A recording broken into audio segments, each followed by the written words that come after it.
In today's lesson, we will be looking at how to create a new folder in Google Drive. Google Drive is a cloud storage offered by Google, and it allows users or individuals to store, access, and share files online. Let's take a look at how you can access Google Drive. In order to access Google Drive, open a new browser, open a new tab, navigate your mouse to Google Apps, click on it, then select Google Drive from this option. This is how the interface of Google Drive looks like. To create a new folder, click on New.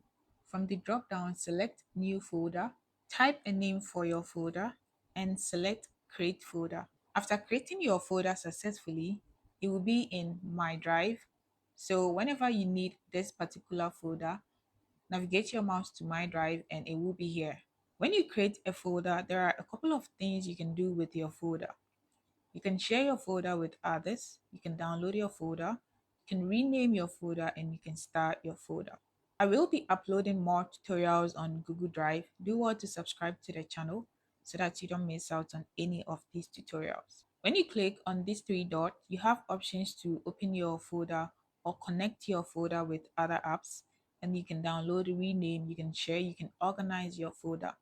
You can change the color of your folder by navigating your mouse to organize, then you select the color of the folder from this option.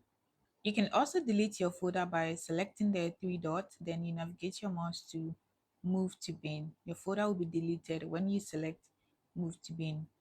Also, if you don't want to use this three dot option, you can select your folder from here, then select delete, and it will be deleted for you.